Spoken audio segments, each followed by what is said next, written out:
o apóstolo Tiago, eles encontraram Jesus em que expressão? Legislador. Essa era a marca de Deus. Esse livro, esse item está aprovado. Aqui está Jesus. Tiago, quando fala de Jesus, ele menciona Jesus como em 1 de Pedro, o Rei. Segunda, 1 de João, 2 de João, 3 de João, Judas e Apocalipse. Então esses aqui, irmãos, era a marca de Deus no livro, que era a pessoa de Jesus em figura, em tipologia, em símbolo. Eles tinham que encontrar para poder canonizar. E aí que vem, irmãos, os livros apócrifos. O que quer dizer apócrifo? Não genuíno. Como é que apareceram os apócrifos? Porque Deus vem lutando com Israel. Vocês observem, Deus coloca no seu coração: eu quero um povo sobre a terra. Há 2170 anos antes de Cristo. 2170 anos antes de Cristo. Deus disse: eu quero um povo sobre a terra. Aí Deus permite nascer a Abraão. 2170 anos. Cuida de Abraão, casa com Sara. Deus tira ele de lá, de Ur dos Caldeus, sul da Babilônia, onde hoje está o país do Pai. Leva ele para aquele deserto de 1.600 quilômetros, passa pelo litoral do Mediterrâneo, ali onde hoje é a cidade de Tel Aviv, e vai aonde hoje é Jerusalém, porque naquele tempo não existia a cidade de Jerusalém, onde hoje é Jerusalém, 90 quilômetros ao sul, a região de Beersheba. Vai para o Egito, volta já 10 quilômetros ao norte de Beersheba, para Hebron, e ali nasce Isaac. De Isaac nasce Jacó. De Jacó nascem 12 filhos. Um deles foi José, que foi vendido ao Egito. Mais tarde a pobreza levou eles para o Egito. Ficaram 430 anos. Formaram 2.200.000 pessoas. Eu estudei no Egito, irmão, formei a geografia nossa. Eu escrevi no Cairo, somente os tópicos, as partes principais. E os egípcios falam até 3 milhões, mas o mais certo é 2.200.000 pessoas, quando Moisés tira eles de lá. 40 anos no deserto. E em que morre lá no Monte Nebo, Josué assume, introduz a terra prometida, e Deus cuidando: eu quero ter um povo sobre a terra. Venceram as 6 nações, 31 reis, 3 linhas de gigantes, os filhos de Anak.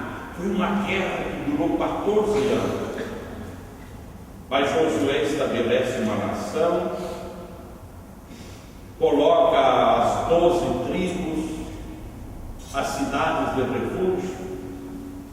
15 anos mais tarde morre Josué.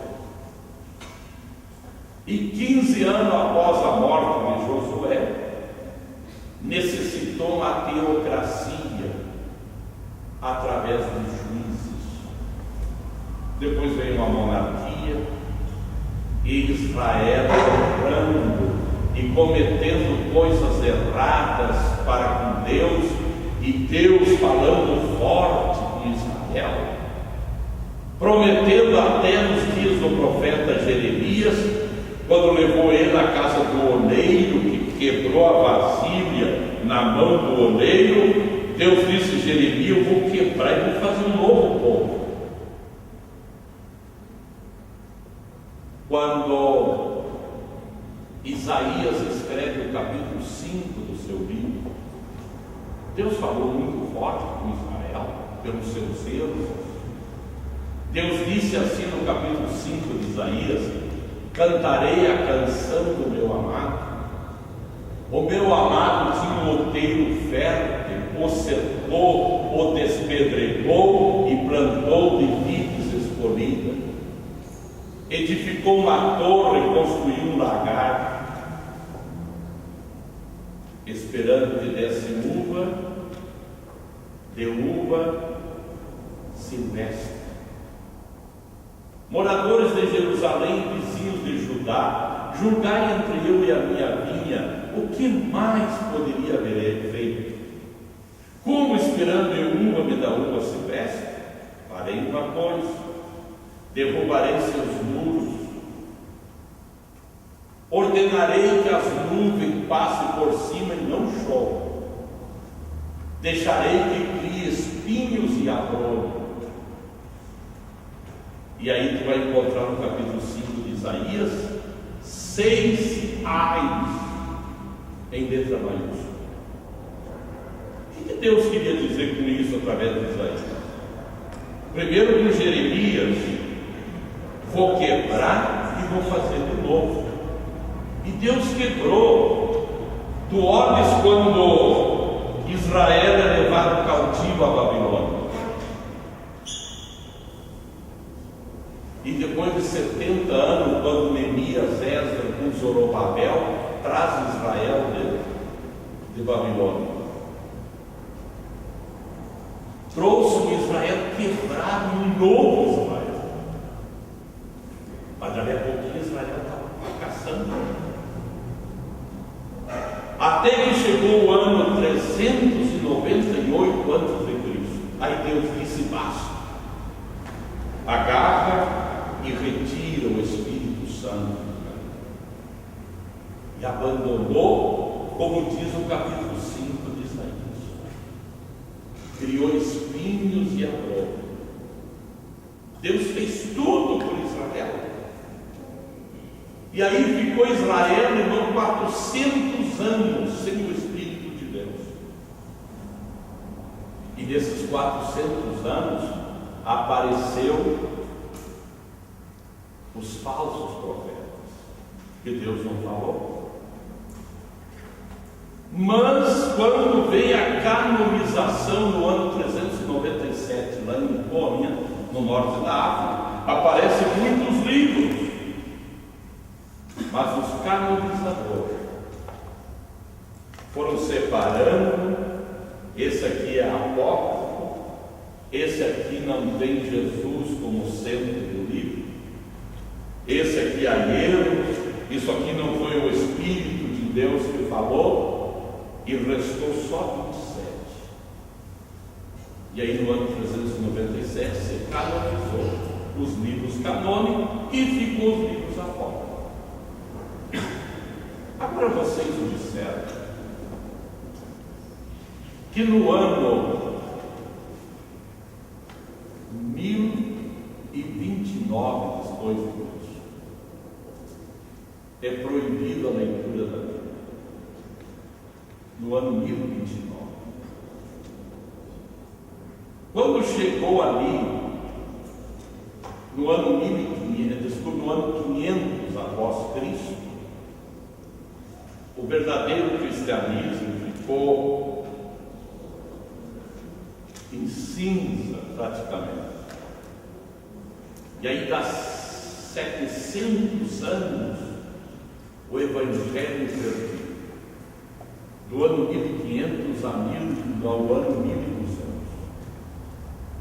Quando chegou no ano 1200, no sul da França, Pedro Balbo, um comerciante, a Bíblia, estudando a Bíblia, encontrou o capítulo 10 do Evangelho de São Mateus, fez uma bandeira E esse homem pregou 30 anos o Evangelho, do ano 1200 a 1230. Conseguiu 1 milhão de crentes que foram mortos. 800.000 foi morto, 200.000 escapou dos Alpes da Itália, que em 4 meses caçaram como feras e mataram. Era o ano 1230. Porque no ano 1229 foi a proibição da Bíblia. Proibiram já em 1 milhão de crentes. É o ano 1229. Fazia 29 anos que Pedro Paulo chegava.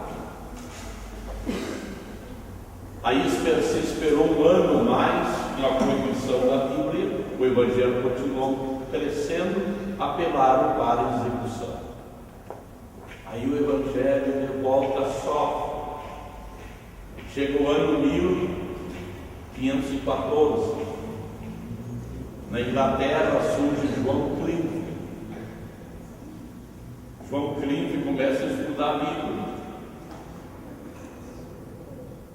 E ele foi condenado à morte. E o mataram, forcado e queimado. Mas quando ele está para ser morto, João Clinton, desculpe, irmão, João Clinton foi um movimento da Inglaterra, mas João Luz corrigiu a Bíblia. E não era na Inglaterra, Clinton sim na Inglaterra, mas João Luz na província Boêmia da Tchecoslováquia. Província da Boêmia da Tchecoslováquia. João Luz, condenado à morte, como foi João Clinton, ele profetizou no ano 1230. Hoje vocês matam luz, que quer dizer ganso, mas daqui a 100 anos Deus levantará um cisne, e a esse vocês não mataram. Era o ano 1230. Desculpe, 1414. 1230 foi Pedro Paulo. Agora é 1414. Eu estou dando essas datas não de cabeça, isso não está no nosso estudo. Para os irmãos verem por que entrou livros apócrifos. Então, 1230 Pedro Paulo, depois na Inglaterra de João Clinton, mas em 1414 na Tchecoslováquia, província da Boêmia, faz um movimento João Luz. E como eu disse, antes de matarem ele disse: eu quero profetizar. Daqui 100 anos, Deus levantará um cisne, e esses vocês não acharão. Era 1414. 1512, Martim Lutero começa a estudar a Bíblia. Estava proibido. E ele estudou 5 anos, ocultamente, 1512, a 1º de novembro de 1517, quando ele gravou 95 teses na porta da Igreja Central de Lisboa e decretou a reforma do cristianismo. Buscaram a sua morte. Deus cuidou de Martim Lutero. E o Evangelho, irmão, foi uma explosão no mundo, principalmente nos países escandinavos, um crescimento. Isso a partir do 1º de novembro de 1517. Quando chegou 18 de abril de 1546, disseram que a reforma foi 1º de novembro de 1517. Agora, quando chega 18